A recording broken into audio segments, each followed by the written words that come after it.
Estamos de regreso y vamos a repasar noticias que han ocurrido en nuestro país. Lamentablemente tienen que ver con hechos de violencia, como el de un joven jalador, uno de los que se encargan de sumar pasajeros en las unidades de transporte público o interprovincial. Esta vez un bus de la ruta Lima-Ica. No fue este hombre, este trabajador fue atacado a balazos en plena Avenida México.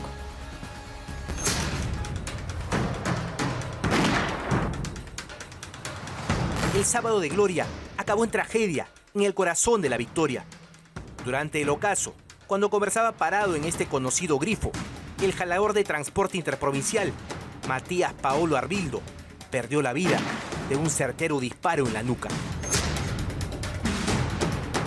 La muerte de Matías Paolo fue la gota que derramó el vaso para choferes y jaladores de la Avenida México. Se atrevieron a contar a Willax Noticias que están siendo extorsionados. Los cupos se pagan por cada automóvil que a las afueras de las agencias, como Perúbus, se estacionan para llevar pasajeros a Chincha, Pisco, Paracas y más zonas de la región Ica. Mensualmente los choferes que van a Ica pagan 1.500 soles.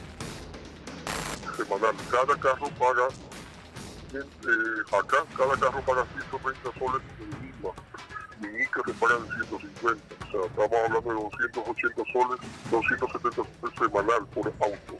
Aparte de eso, tienen que pagar 1.500 soles para tener el chance de trabajar en un grupo.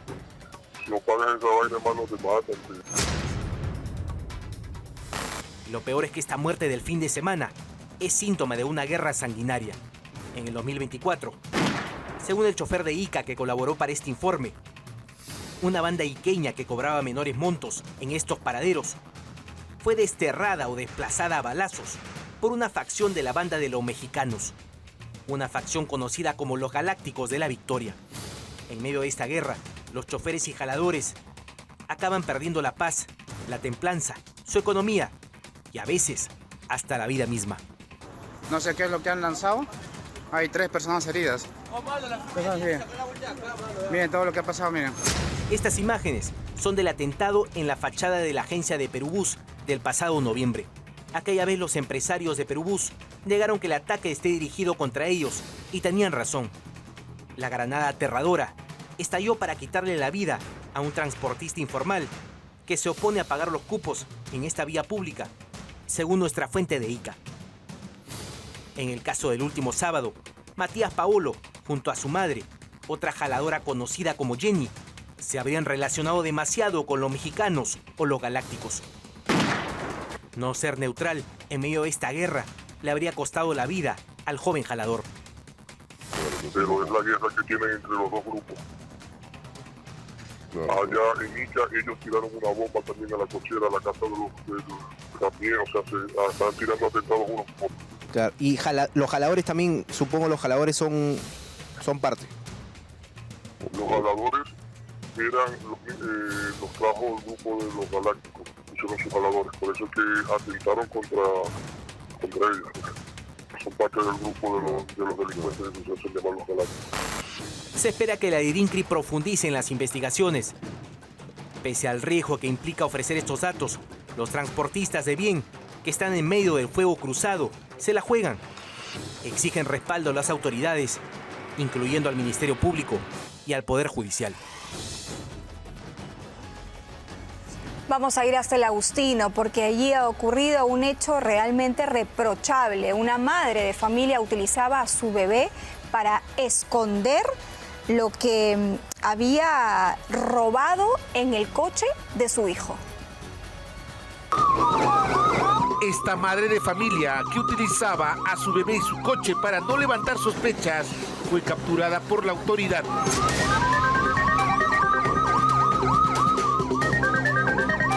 Ella se encargaba de esconder los celulares que su pareja robaba.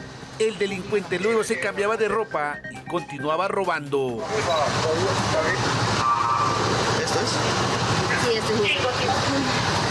Pero el nerviosismo de esta persona que se encontraba con el bebé en brazos o en el coche logró que la personal de la Policía Nacional se pueda darse cuenta y al ser intervenida, con más nerviosismo aún, lograron ubicar debajo del coche una mochila donde se encontraban los equipos celulares, los polos y chips telefónicos.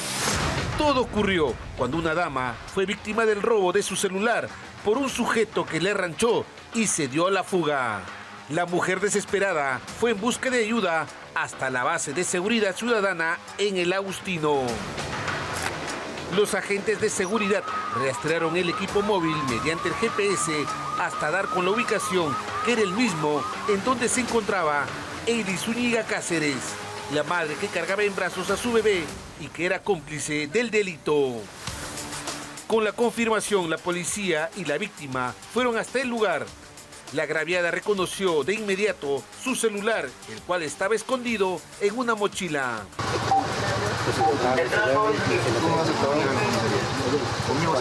Al activar el GPS, el equipo celular, el personal de Serenazgo y la Policía Nacional, en este caso la Comisaría del Agustino, se constituyen al lugar, logrando visualizar en ese momento a una sola persona, que es una persona de sexo femenino que se encontraba con un coche de bebé.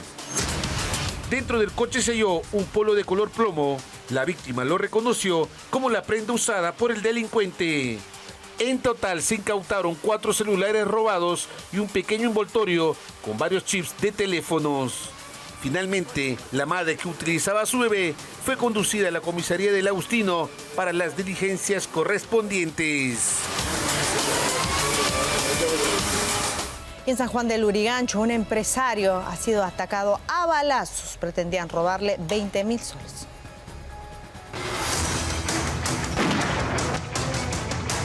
El empresario Fidel Zulca Guamán sorteó la muerte por un milagro. Sus familiares y vecinos de Zárate vieron cómo se enfrentó a 2 avesados marcas en la puerta de su casa. Fue tal su temeridad que trató de ahuyentarlos a punta de piedras y patadas. Pero antes de poner fin a su visita, los zampones le propinaron un balazo que le perforó el hombro. Pero ¿cómo es que las balas no dañaron signos vitales? La gracia del Señor será, pero no, porque si no, yo hubiera estado uno muerto. Cuando la hora es la hora. Sí, se escuchó fuerte. Sí, 3 balazos, así. Ajá. La verdad, según que he visto el video, sí estaba por la puerta. Don Fidel es conocido emprendedor de Zárate, San Juan del Lurigancho. Se dedica al rubro de transporte de carga pesada y servicios con camiones. Llegaba a su casa en este auto rojo. Los marcas ya habían seguido sus movimientos. Sabía que tenía 20.000 soles por unas transacciones bancarias. De pronto descienden del auto gris y se van contra él. Incluso rebuscan todo en el auto de la víctima. Entonces la familia se arma de valor. Empiezan a tirar sillas, llantas y otros objetos pesados desde el 3er piso. Don Fidel sale del auto y busca enfrentarse cuerpo a cuerpo con ellos. Tras el impacto recibido, fue llevado al hospital Bravo Chico. 24 horas después, Fidel está en su domicilio recuperándose de las heridas. Sus hijos no hablaron ante cámaras, pero temen que los marcas puedan retornar. La familia lamenta que los efectivos de la comisaría de Zárate tardaron más de 15 minutos en llegar. Este local policial está ubicado a solo 5 cuadras de la vivienda de la víctima. Los vecinos ya perdieron la fe en lo que promete el gobierno o el Ministerio del Interior. Un cuarto de guerra. Esos trabajan por la seguridad de su bolsillo. Nada más. ¿Qué le pasó al amigo? Ahí se enfrentó con los rateros. Realmente no lo han matado. Cada uno tiene que enfrentarse. Claro, siempre como siempre, que los policías llegan después. Nos preguntamos qué pasó con el supuestamente moderno y eficiente sistema de cámara de San Juan del Lurigancho, en conexión con la policía. Los marcas en auto, ojo, no en moto lineal, esta vez tuvieron todo el tiempo del mundo para huir. El empresario Fidel se va a recuperar y no le queda otra que llevar su caserina totalmente abastecida las 24 horas. Y la policía detuvo a 39 personas en un búnker hallado en San Martín de Porres. Había droga, había prostitución, había armas, incluso un menor de edad.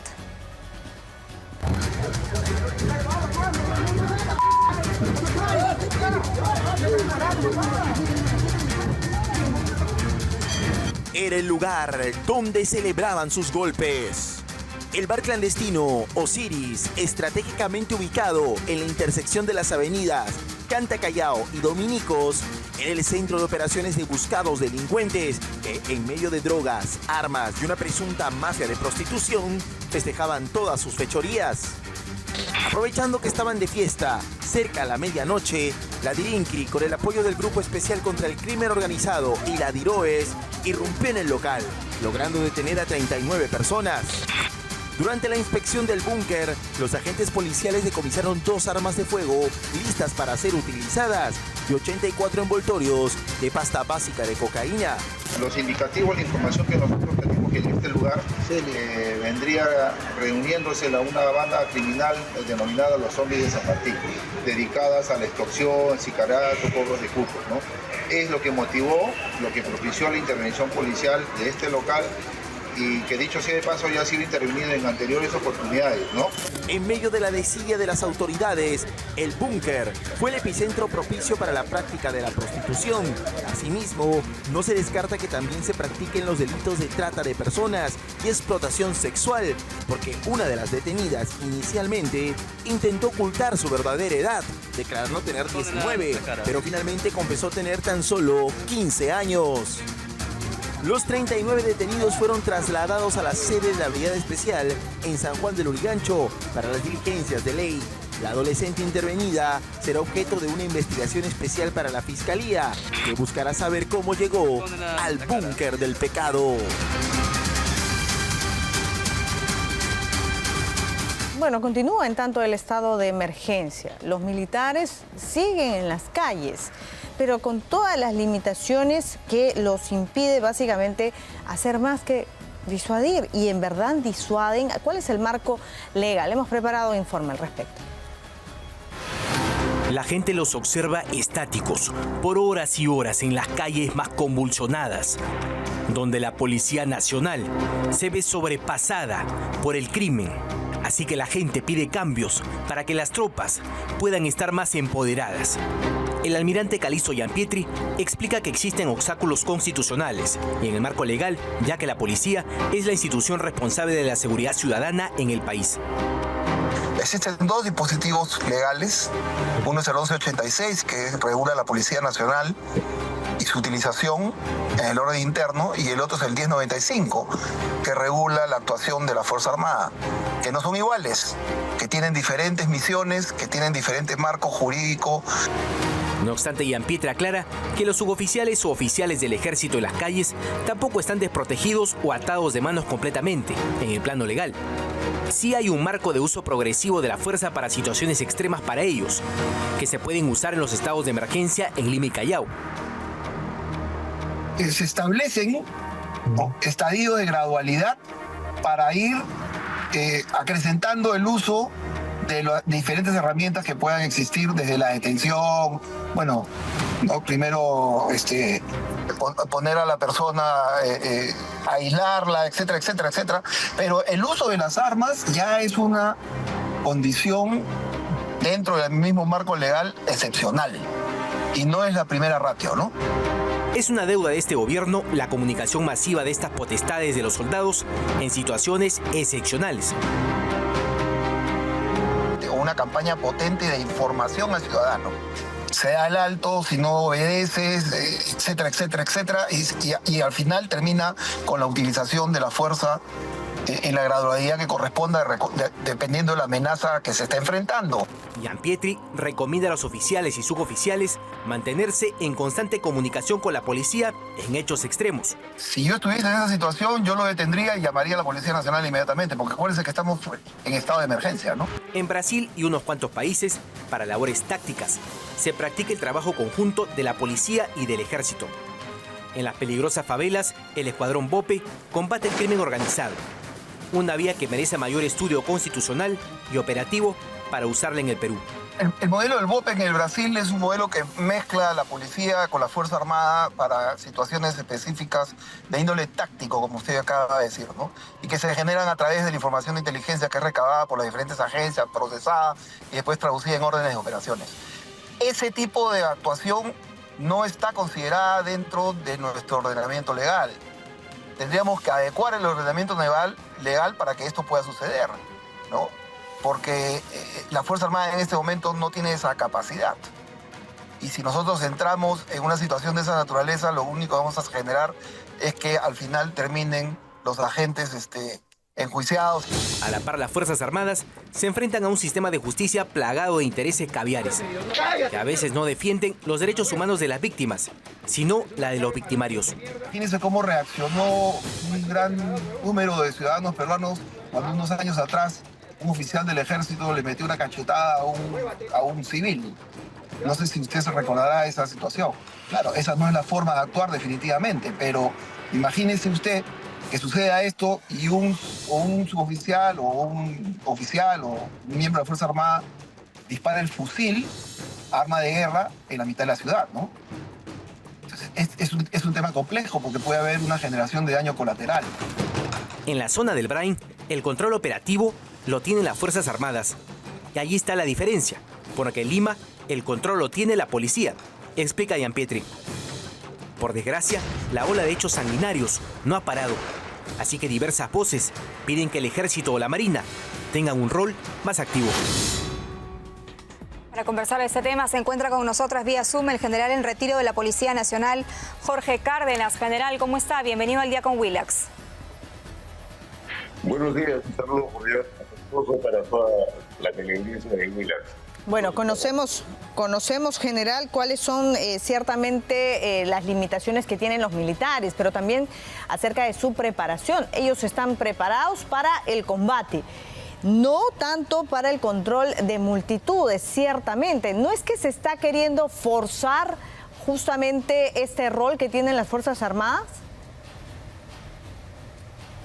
La verdad es que esta medida de esta naturaleza implica una medida populista que no responde a un planteamiento estratégico.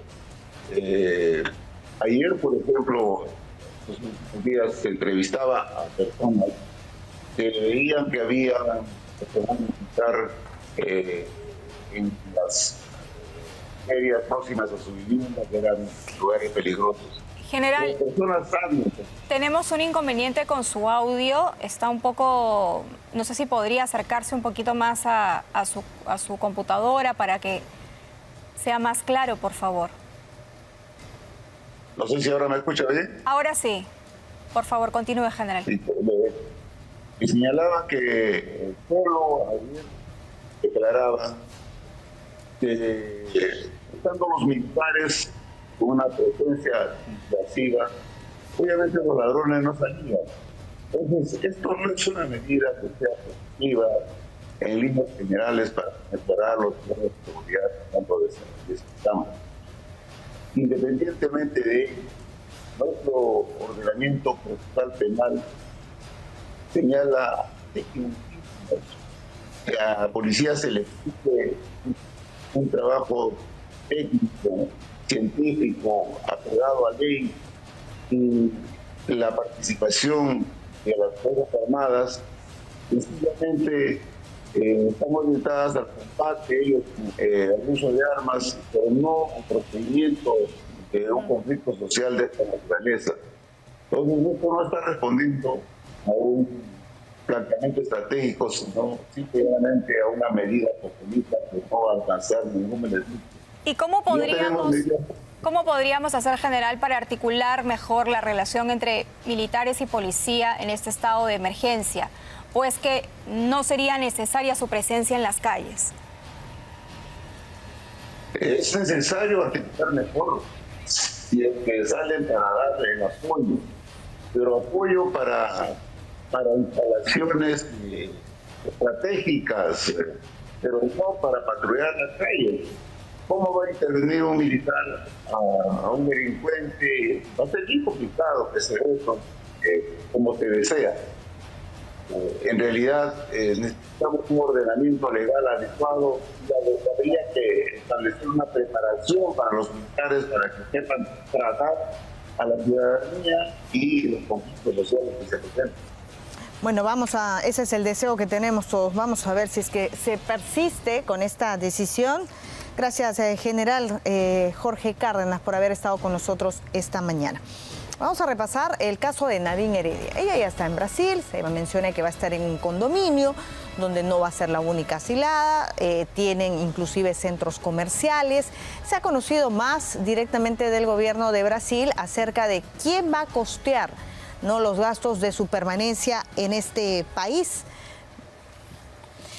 Ella, recordemos, ha sido sentenciada a 15 años. El canciller Mauro Vieira, canciller de Brasil, ha dicho que el asilo político lo han variado, ¿no? Ahora va a ser asilo humanitario y que los gastos justamente van a ser solventados por la propia Nadine Heredia.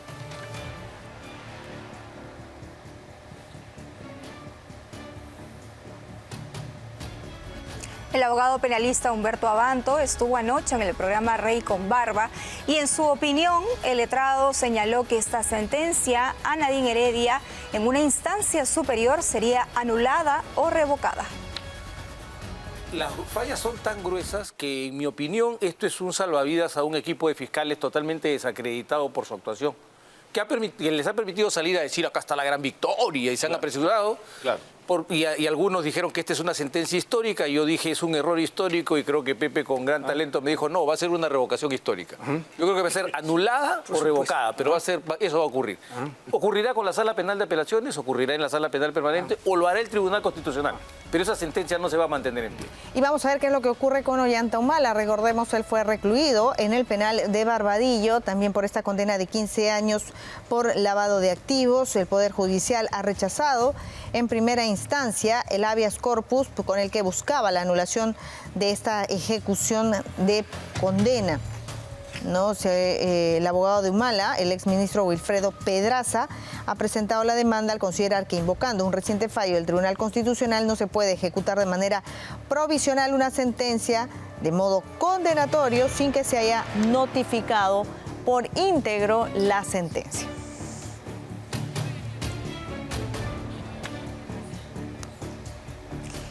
Y tras la sentencia de 15 años impuesta para el expresidente Ollanta Humala y Nadine Heredia, llama la atención la presencia de algunos personajes nacionalistas ahora en el gobierno de Dina Boluarte. Hay un nexo de todas maneras, ¿no? El nacionalismo no solamente era Humala, fue mucha gente de izquierda que se subió al carro del nacionalismo, mucha gente. Víctor Andrés García Belaúnde, Vitocho, el congresista que mantuvo férrea oposición al Partido Nacionalista en cientos de plenos y comisiones desde el año 2011, se sumerge en el túnel del tiempo para advertir que ciertos personajes de este movimiento de Ollanta Humala se reciclaron y aparecen en la era de Dina Boluarte. Y Adrián Cien era un hombre de Nadine, era del círculo de Nadine, puesto por Nadine, según dicen, ¿no? Entonces, fue casi un año, recuerdo, ministro, tuvo algunos problemas y hay que buscar las votaciones de ese momento. Y yo dije algo que es muy lógico. Se lanzó una ley, un proyecto de ley, que venía el Ejecutivo con el apoyo de todos estos nacionalistas, entre comillas, que querían que el gasoducto sea financiado por todos los peruanos, siendo un negocio privado. En aquellos debates, Vitocho advertía que Odebrecht era un monstruo que quería apoderarse de todo el país. El ex abogado y ex premier de Dina es el súper conocido Alberto Otárola, quien fue ministro de Defensa bajo las órdenes de Cosito y Nadine. Además, muchos olvidaron que su hermano Freddy Otárola fue presidente de ese Congreso, toda una bancada que estaba al servicio de Nadine Heredia. El nacionalismo tenía su bancada que los favorecía, que los protegía. Lo que pasa es que fueron poco a poco distanciándose al final, ¿no?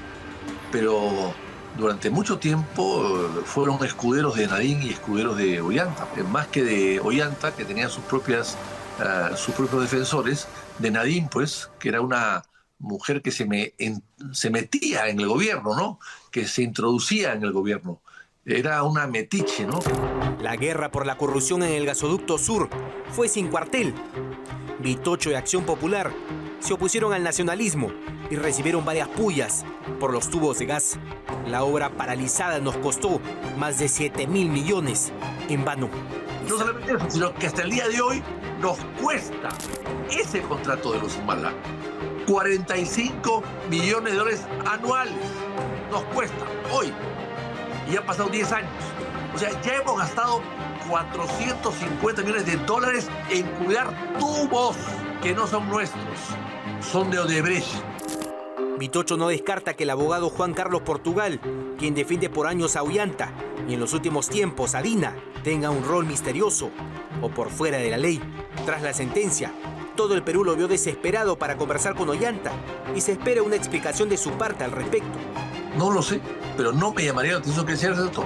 He visto últimamente, lamentablemente, muchos abogados que se prestan a cualquier cosa, que defienden a unos un día y a otros otro día con diversos argumentos, inclusive con argumentos totalmente contradictorios. Vitocho resalta que el punto de quiebre y de la caída irreversible del poderío nacionalista en el Congreso fue el descubrimiento de las agendas de Nadine. Curiosamente, Verónica Mendoza todavía está muda. No se pronuncia pese a que ya pasaron 4 días desde la sentencia contra su amiga de antaño, Nadine Heredia. ¿Acaso se le acabaron los megas a Verónica? ¿O su crédito político también se acaba con la sentencia de los Humala?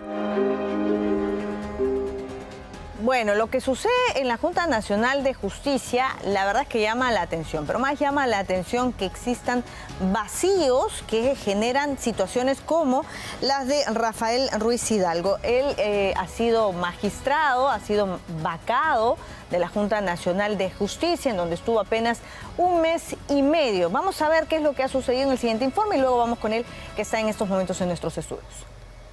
Jura usted por Dios y por la patria cumplir con las obligaciones que le impone su nombramiento como militar de la Junta Nacional de Justicia para el periodo 2025-2030. Lo apartaron del cargo tras acusarlo de mentir y hasta omitir información en su hoja de vida, luego que no considerara una condena por prevaricato en el año 2010.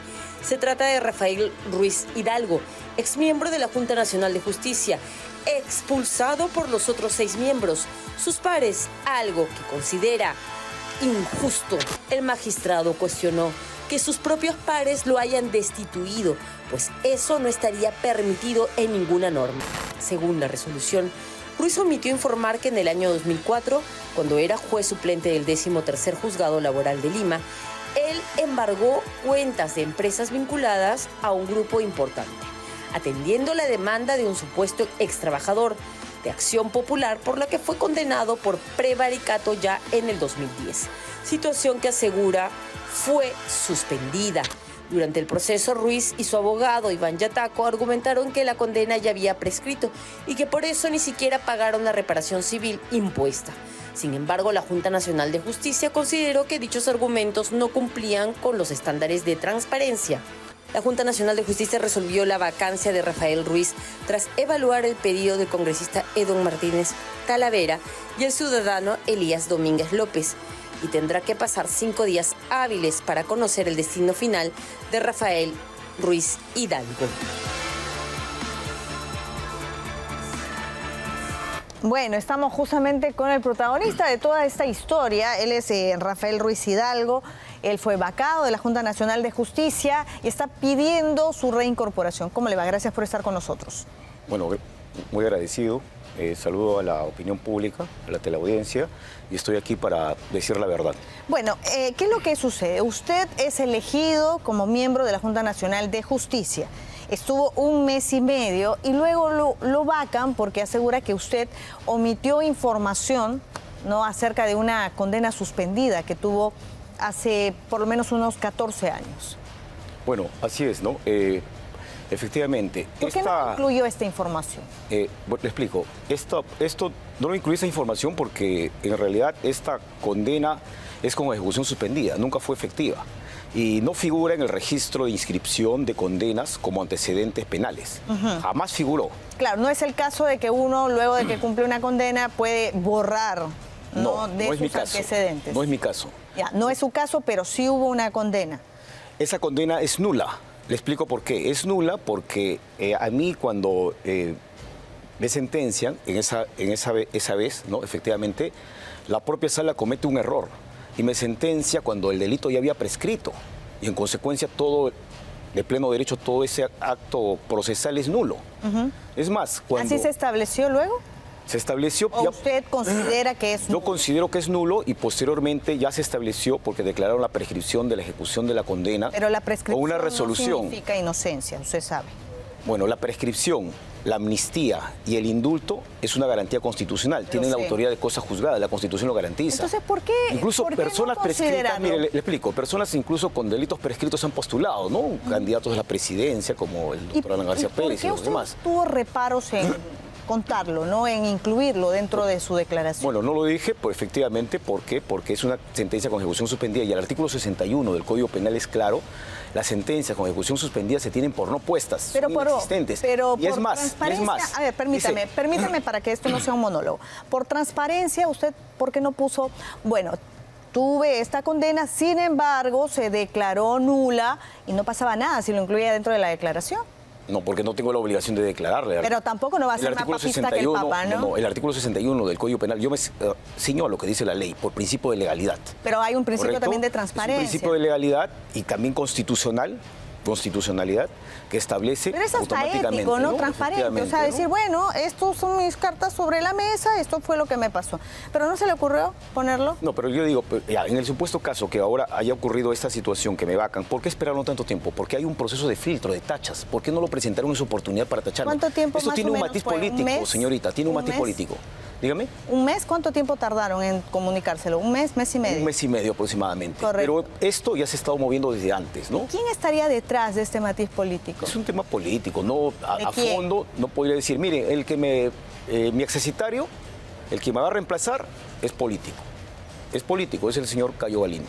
Es político porque estuvo vinculado al partido de Ollanta Humala, fue congresista por el partido Humala. ¿Usted cree que esta situación es la que ha motivado que habría una especie de boicot contra usted para sacarlo de la Junta?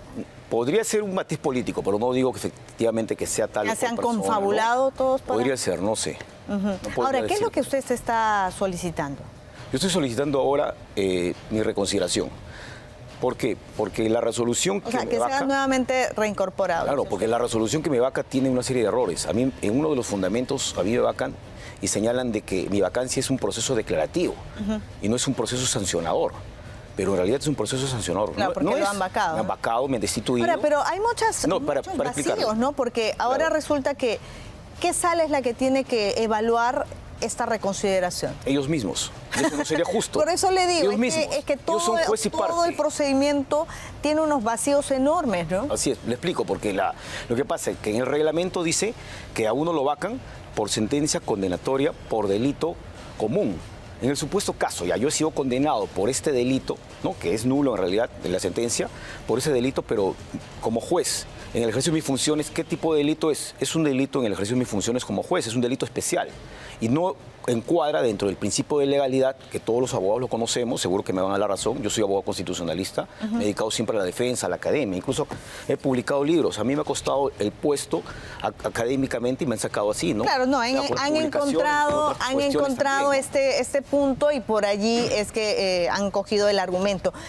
¿Ya presentó usted esa reconsideración? El día de mañana estoy presentando la reconsideración oficialmente, ¿no? Señalando algunos vacíos. ¿Y cuánto tiempo tiene la sala para poder pronunciarse? Se pronunciarán pues dentro de los 5 días. Solicitaré informe oral con mis abogados. Pero es igual de raro, ¿no? Que sea la misma sala que lo vacó quien tenga ahora es que no hay otro. Mira, le explico. Uno pensará que se cae de maduro el hecho de que no. Por eso le digo, no es posible que mis propios pares me vaquen, ¿no? Porque si bien es cierto la Constitución, el artículo 159 de la Constitución señala de que un miembro de la Junta Nacional de Justicia puede ser separado por falta grave, ¿no? Podría ser mi caso, de repente lo hubieran encuadrado ahí por falta grave, ¿no? Con la votación de 2/3 del número legal de miembros de congresistas. Todo eso lo dice la Constitución. El reglamento está mal dado ahí, en realidad, ¿no? Es como que los jueces supremos en la sala plena, ¿no? La sala plena lo vaquen a uno de los magistrados. Bueno, y ese también del certificado se tiene que también esclarecer. Le agradezco mucho por haber estado con nosotros aquí. Solamente para terminar. Sí, tenemos que terminar. Un segundo solamente. Bueno, para decir, en realidad yo no soy ningún corrupto. No he recibido dinero ni coima porque eso piensan, ¿no? Que el delito de prevaricado es una corrupción. Yo lo único que hice es garantizar los derechos de un trabajador de la tercera edad, que tenía más de 65 años.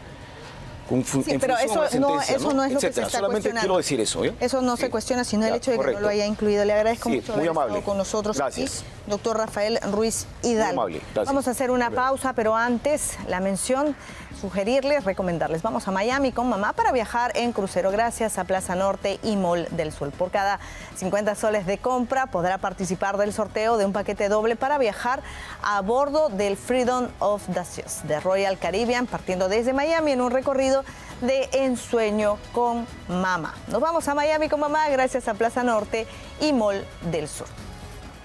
Vamos a hacer una pausa a esta hora y vamos a regresar con más información de lo que viene ocurriendo en el Vaticano en vivo. También tenemos anécdotas para compartir y lo que se sabe desde Argentina.